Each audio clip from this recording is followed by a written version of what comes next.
गिल और जुरैल की रेजिस्टेंस ने इंडिया को डूबने नहीं दिया और ये मैच जो इंग्लैंड अपनी तरफ खींच चुका था लंच के बाद, उसे वापस से अपनी तरफ खींच के ये मैच अब हम लोग जीत चुके हैं। India has one the match and the series 3-1।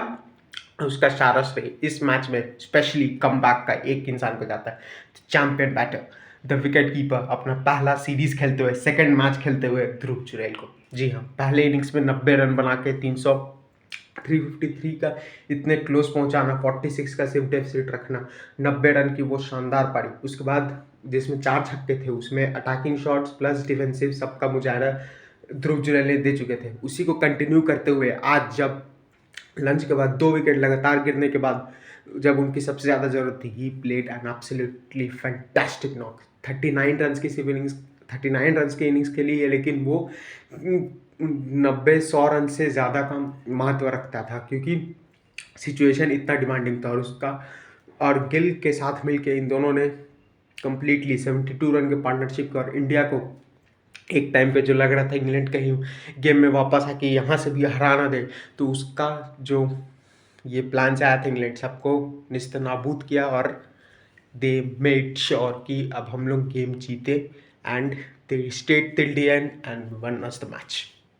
Gill का भी तारीफ का होगा कि 119 बॉल तक वो रेजिस्टेंस करना, वो बाउंड्री के लिए नहीं जाना एंड 120वां बॉल पे वो छक्का मार के बोलता ना कि yes we are coming home and अब हम लोग ये मैच जीतने आ रहे हैं।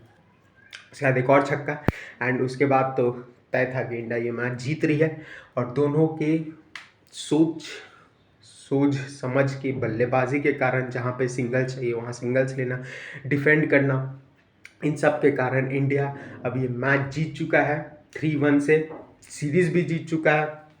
अब धर्मशाला में सीरीज के हिसाब से अब कुछ नहीं, अनबीटन स्ट्रीक हो चुका है, 17 अनबीटन स्ट्रीक, 17 विनिंग स्ट्रीक पे है India at the home. Unbeaten में सेकंड रिकॉर्ड ऑस्ट्रेलिया का 28 अनबीटन का है। इंडिया भी अब सेकंड पोजीशन पर पहुंच चुकी है 17 अनबीटन सीरीज के साथ and they have played a fabulous fabulous fabulous game.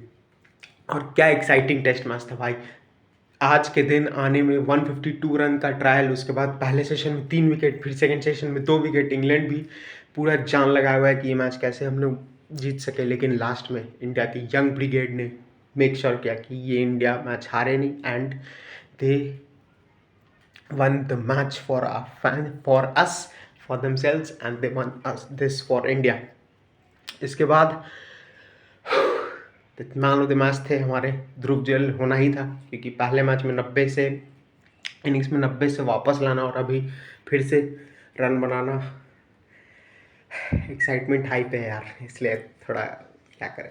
But a fantastic game of cricket. England को भी खूब ये क्रेडिट मिलना चाहिए कि किस तरह से इतने साल बाद ऐसा टीम आया है जो इंडिया को इतना ज़्यादा चैलेंज कर रहा है अपने होम सॉइल पर, and England are doing that.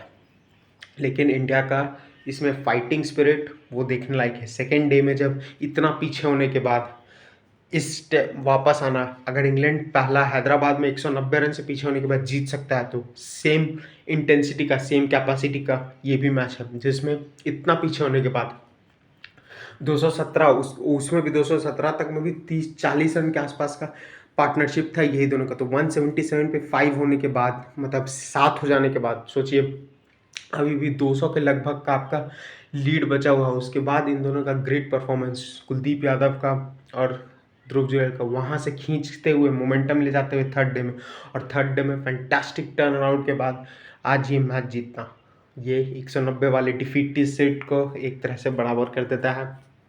क्योंकि वहाँ पे इंग्लैंड ने ये कारनामा किया, तो इस मैच में इंडिया भी वो कारनामा कर चुकी है।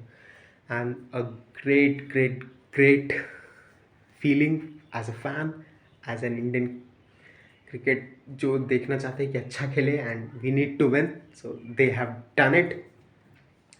जुरैल का तारीफ बनता है कि फिर से सोच समझ कर उनको, ये था हम लोगों ने आईपीएल में देखा अटैक करते हुए, लेकिन टी उस चीज़ का फ्लेयर लेग के साथ, लेकिन डिफेंड पे भरोसा रख के टेस्ट में इतना अच्छा परफॉर्मेंस देना फैबुलस। रोहित शर्मा ने भी 50 बना, उनका भी तारीफ बनता है। लेकिन गिल का ये फिर वो जो प्रिंस का टैग गिल को मिलता है, तो वो फ्लेयर के कारण नहीं, आज वो टैग के कारण वो ऐसा काम किए कि वो टैग डिज़र्व कर रहे थे कि वो ये 50 बाकी सब 100 रन से ये 50 बहुत ज़्यादा महत्वपूर्ण है, सच इम्पोर्टेंट टाइम पे आया है इसलिए। अब धर्मशाला जाने से पहले वी हैव वन, अब धर्मशाला के लिए तो 10 दिन है तो बहुत सारी बातें करेंगे, लेकिन ये मैच तगड़ा था, पिच भी तगड़ा था, पिच थोड़ा तो इंटरेस्टिंग बिहेव किया।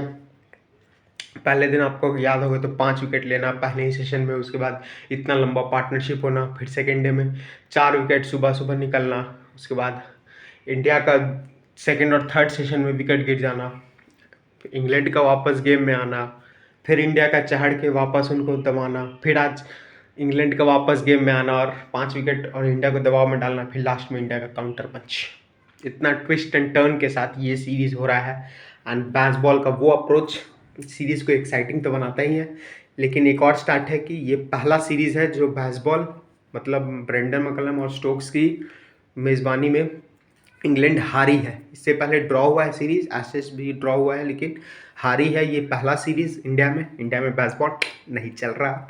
यही तो हम लोग को देखना था कि इंडिया में बेसबॉल कैसा परफॉर्म करती है। कॉन्टेस्ट दिया है लेकिन India have come on top. अब 5वां टेस्ट है, उसको जीतो, 4-1 करो, तब बेसबॉल बोलो इंडिया से टाटा बाय बाय। लेकिन अभी तो पहले ये मैच का एंजॉयमेंट कीजिए। हर प्लेयर का कंट्रीब्यूशन था, अश्विन का वो 5 विकेट लेना, कुलदीप यादव का थर्ड इनिंग से बॉलिंग, उसको कैसे आप भूल सकते हैं कि जब अश्विन पहला 3 ले चुके थे, इसका नीचे से 4 को आउट करना, 4, 5, 6, 7 सुपर्ब।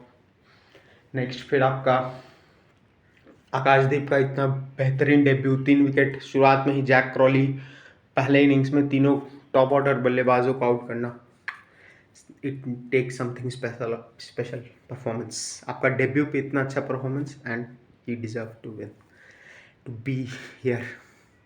मिलते हैं अब अगले वीडियो में, डिस्कस करेंगे। देखिए नेक्स्ट वीडियो क्या डिस्कस करेंगे। आईपीएल भी आ रहा है, ऐसे आईपीएल का शेड्यूल भी निकल चुका है तो आपने देखा ही हो, पर वो भी डिस्कस किया जाएगा। लास्ट मैच के बारे में भी डिस्कस करेंगे, ये सीरीज़ पे भी डिस्कस करेंगे, बहुत सारे डिस्कशंस आ रहे हैं। तो लाइक कीजिएगा वीडियो को, subscribe to the channel and enjoy कीजिए इंडिया का win. I am in doing that, so should you, and I will see you in the next video. Thank you.